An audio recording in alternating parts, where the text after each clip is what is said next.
Hello दोस्तों, welcome in our YouTube channel. दोस्तों, हमारे यूट्यूब चैनल में आप सभी का बहुत बहुत स्वागत है। दोस्तों, आज के इस वीडियो में हम बीएससी मैथमेटिक्स के एक इम्पोर्टेंट टॉपिक पर डिस्कस करने वाले हैं। इस टॉपिक का नाम है स्विचन परिपथ। स्विचन परिपथ में जो शब्द स्विच आया है, सबसे पहले हम इस शब्द स्विच को समझेंगे और उसके बाद इस स्विच से बनने वाले परिपथ स्विचन परिपथ को समझेंगे। तो चलिए स्टार्ट करते हैं। सबसे पहले हम स्विच को समझते हैं। यहाँ नाम से ही क्लियर है कि ये स्विच होता क्या है। यह वही स्विच है जो हम अपने घर के इलेक्ट्रिक सर्किट में यूज करते हैं। तो अब आपको पता चल चुका होगा कि यह स्विच क्या काम करता है। स्विच किसी विद्युत परिपथ में धारा प्रवाह को बंद या चालू करता है, अर्थात धारा प्रवाह को ऑन या ऑफ करने का काम स्विच करता है। इसे इस डायग्राम के थ्रू समझने की हम कोशिश करते हैं। मान लो यह एक स्विच है जिसे हम स्विच एक्स कहते हैं।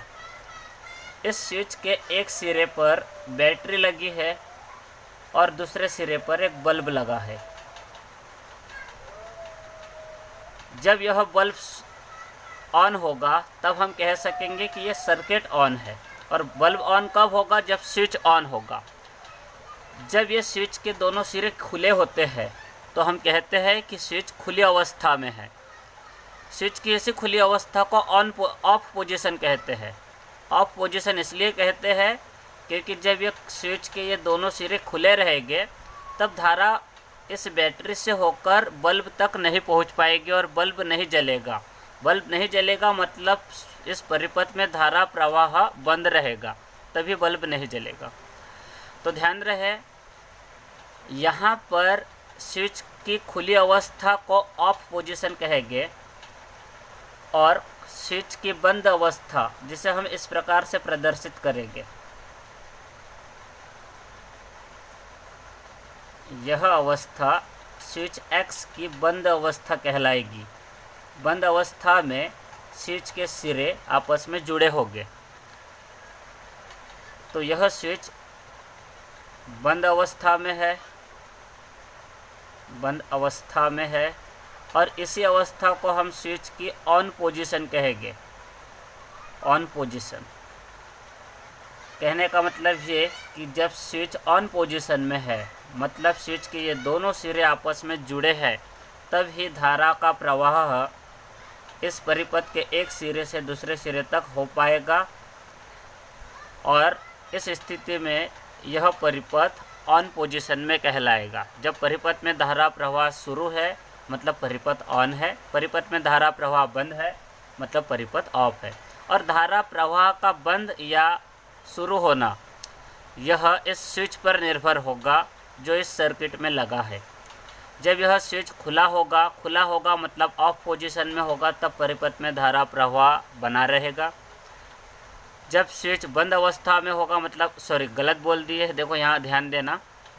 जब स्विच खुली अवस्था में होगा मतलब ऑफ पोजीशन में होगा, तब परिपथ में धारा का प्रवाह नहीं होगा और इस स्थिति में परिपथ के दूसरे सिरे पर लगा हुआ यह बल्ब नहीं जलेगा।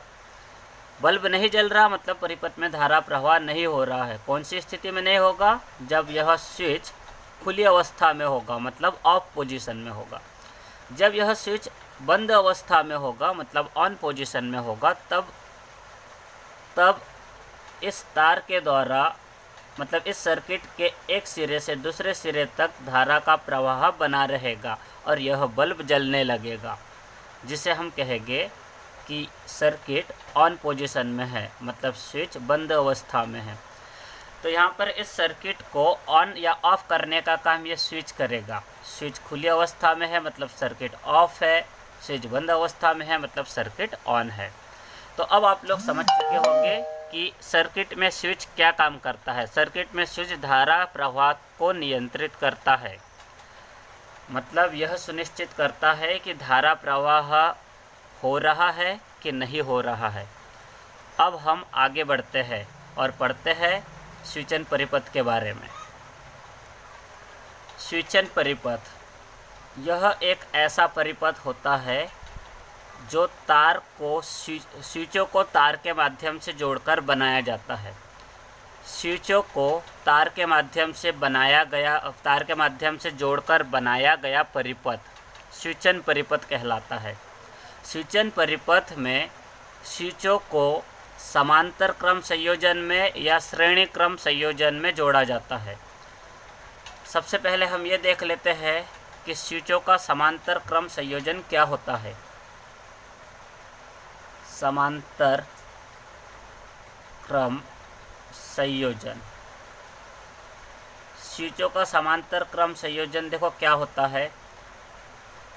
जब दो स्विच X और Y को इस प्रकार जोड़ा जाए कि पहले स्विच का पहला सिरा दूसरे स्विच के पहले सिरे से जुड़ा हो और पहले स्विच का दूसरा सिरा दूसरे स्विच के दूसरे सिरे से जुड़ा हो, तो स्विचों का यह संयोजन समांतर क्रम संयोजन कहलाता है।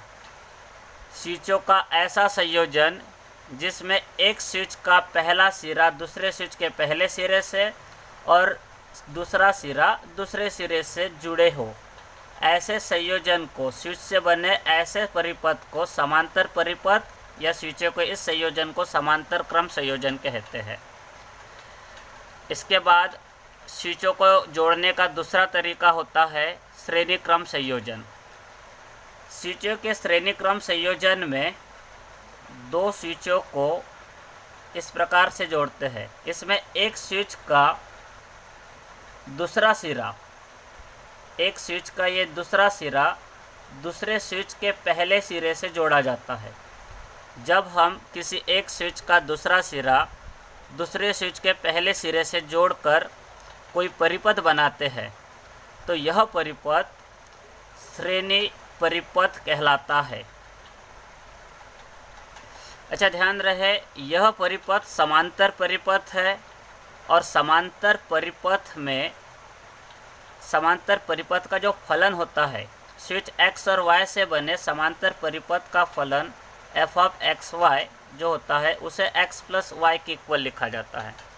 यहाँ x plus Y switch x और y के समांतर क्रम संयोजन को निरूपित करता है।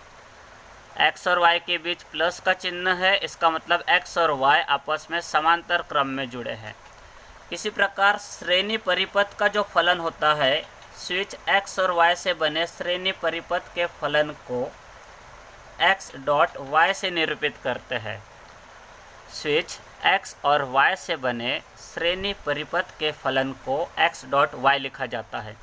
कहने का मतलब यह है कि जब स्विच x और स्विच y के बीच डॉट का चिन्ह हो, मतलब स्विच x और y के बीच गुना का चिन्ह हो, तो हम कह सकते हैं कि x और y आपस में श्रेणी क्रम में जुड़े हैं, अर्थात स्विच x का दूसरा सिरा स्विच y के पहले सिरे से जुड़ा है।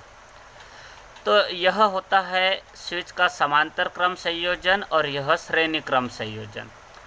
अब ध्यान रहे, जब हम स्विच के समांतर क्रम संयोजन और श्रेणी क्रम संयोजन को मिला के कोई सर्किट बनाते हैं तो सर्किट के उस डिजाइन को स्विचिंग सर्किट डिजाइन कहते हैं। स्विचिंग सर्किट डिजाइन, स्विचिंग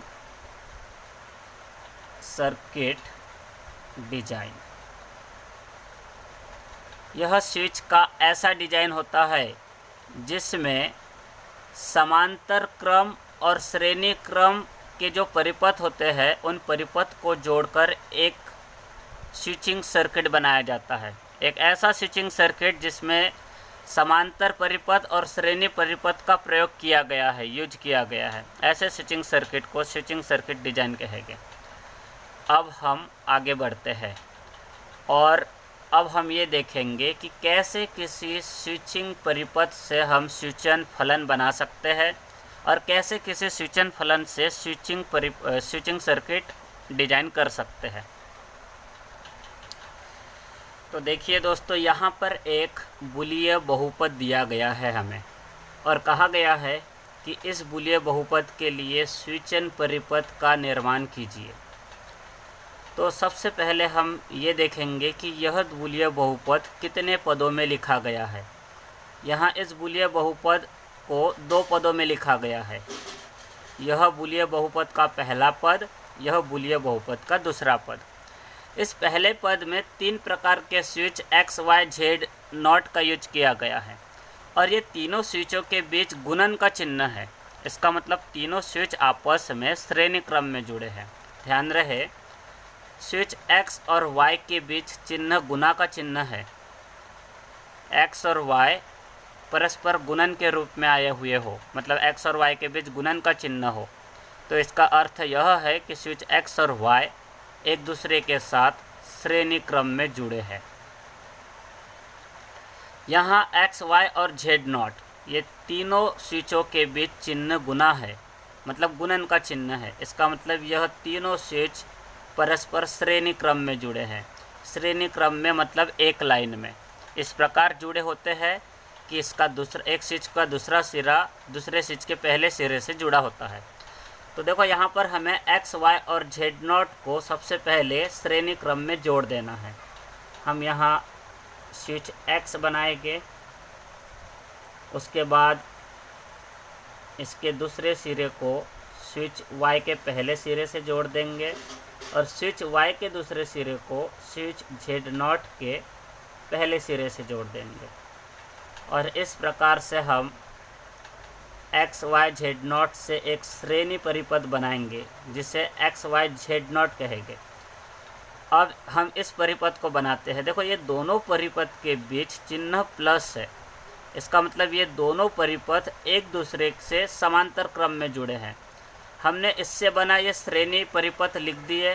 पहले पद में x, y, z श्रेणी क्रम में जुड़े थे, तो हमने पहले परिपथ में इस पहले परिपथ को डिजाइन करते समय x, y, z नॉट को श्रेणी क्रम में जोड़ दिया। अब हम इस दूसरे परिपथ को डिजाइन करते हैं, लेकिन ये दोनों परिपथ इस बहुपद में आए हुए ये दोनों परिपथ के बीच प्लस का चिन्ह है, मतलब दोनों परिपथ आपस में समांतर क्रम में जुड़े होंगे। इसका मतलब इस परिपथ के नीचे हमें ये परिपथ बनाना होगा और इन दोनों परिपथों को समांतर क्रम में जोड़ देना होगा। तो अब हम इस परिपथ को इस परिपथ के नीचे बनाएंगे। ये जो बनाए हैं हमने, यह x, y, z नॉट को श्रेणी क्रम में जोड़कर एक परिपथ बनाए हैं, जो कि ये पहला पद है। अब ये दूसरे पद का परिपथ बनाते हैं। इसके जस्ट नीचे बनाएंगे। इसमें एक स्विच लेना है x नॉट और इस x नॉट के साथ y प्लस z जुड़ा है। x नॉट और y प्लस z के बीच गुना का चिन्ह है। इसका मतलब x नॉट के साथ y प्लस z श्रेणी क्रम में जुड़ा है। तो हम यहाँ y प्लस z भी बना लेते हैं। y प्लस z नॉट मतलब y और z नॉट समांतर क्रम में जुड़े हैं, क्योंकि y और z नॉट के बीच प्लस है। इसका मतलब y और z नॉट समांतर क्रम में जुड़े हैं। तो हम यहाँ y और उसके नीचे z नॉट बनाएंगे। समांतर क्रम में जब जुड़े हो तो एक के नीचे एक स्विच लिखना होता है। हमें y के नीचे z नॉट लिखा और y के पहले सिरे को z नॉट के पहले सिरे से जोड़ देंगे इस प्रकार से, और y के दूसरे सिरे को z नॉट के दूसरे सिरे से जोड़ देंगे। इस प्रकार हमने y और z नॉट को समांतर क्रम में जोड़ दिया। अब हमें इस x नॉट को y प्लस z नॉट के साथ, ये x नॉट है और ये y प्लस z नॉट है, इन दोनों को एक दूसरे से श्रेणी क्रम में जोड़ना है। श्रेणी क्रम में जोड़ने के लिए क्या करेंगे, हम x नॉट के दूसरे सिरे को y प्लस z नॉट के पहले सिरे से, मतलब इस सिरे से जोड़ देंगे इस प्रकार से। इस प्रकार हमने इस परिपथ को भी डिजाइन कर लिया। अब ये दोनों परिपथ एक दूसरे के साथ समांतर क्रम में जुड़े हैं। दोनों के बीच प्लस का चिन्ह है, मतलब ये दोनों परिपथ एक दूसरे के साथ समांतर क्रम में जुड़े हैं। मतलब हमें इन दोनों परिपथों को समांतर क्रम में जोड़ना है। समांतर क्रम में जोड़ने के लिए हम पहले परिपथ के पहले सिरे को दूसरे परिपथ के पहले सिरे से जोड़ देंगे। इसी प्रकार हम पहले परिपथ के दूसरे सिरे को दूसरे परिपथ के दूसरे सिरे के साथ जोड़ देंगे और इस प्रकार से हम इन दोनों परिपथों का समांतर क्रम संयोजन यहाँ बना लेंगे। और ये जो परिपथ है, यह परिपथ ये पूरे बहुपद का स्विचन परिपथ है। इस प्रकार से दिए गए बहुपद के सूचन परिपथ को बनाया जाता है। ध्यान रहे छात्रगण, अगर हमें कोई एक परिपथ इस प्रकार से दिया है x dot Y plus z, इसका मतलब है इस परिपथ में x और y श्रेणी क्रम में जुड़े हैं और इनके इस श्रेणी क्रम संयोजन के साथ z समांतर क्रम में जुड़ा है।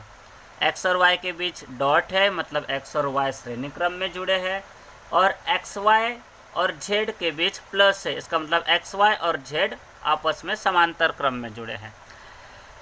तो इस प्रकार जब हमें इसका सर्किट बनाना हो तो कैसे बनाएंगे? सबसे पहले हम x और y दो स्विच लेंगे और उनको श्रेणी क्रम में जोड़ देंगे। एक स्विच x लिया, दूसरा स्विच y लिया, इनको श्रेणी क्रम में जोड़ना है, इसलिए हम एक ही लाइन में दो स्विच लेंगे। एक हॉरिजॉन्टल लाइन में, मतलब एक क्षैतिज रेखा में दो स्विच x और y लेंगे। इनको श्रेणी क्रम में जोड़ने के लिए x के दूसरे सिरे को y के पहले सिरे से जोड़ देंगे। इस प्रकार से यह हो गया x और y का श्रेणी क्रम संयोजन, जिसे हम x डॉट y कहेंगे। अब हम z को बनाते हैं, लेकिन देखो ये जो z है, स्विच z, यह xy के साथ समांतर क्रम में जुड़ा है, क्योंकि xy और z के बीच प्लस का चिन्ह है। इसका मतलब हमें इस z को xy के साथ समांतर क्रम में जोड़ना है। ये सर्किट xy है, इसके समांतर क्रम में z को जोड़ना है। जब हमें समांतर क्रम में z को जोड़ना है तो हम z को xy के नीचे लिखेंगे इस टाइप से। अब हम z के पहले सिरे को, मतलब इस z के पहले सिरे को इस xy सर्किट के पहले सिरे से जोड़ देंगे और दूसरे सिरे को दूसरे सिरे से जोड़ देंगे। इस प्रकार से z के पहले सिरे को xy सर्किट के पहले सिरे से जोड़ देना है और दूसरे सिरे को दूसरे सिरे से जोड़ देना है। इस प्रकार से ये जो सर्किट बनेगा, यह circuit xy plus z circuit कहलाएगा। इस प्रकार से दिए गए बुलिय बहुपद के लिए हम सूचन परिपथ बना सकते हैं। अब इसके बाद वाली क्लास में हम ये पढ़ेंगे कि कैसे किसी सूचन परिपथ से बुलिय बहुपद बनाया जाता है। ठीक है स्टूडेंट, आज की क्लास में इतना ही। अब हम अगली क्लास में मिलते हैं।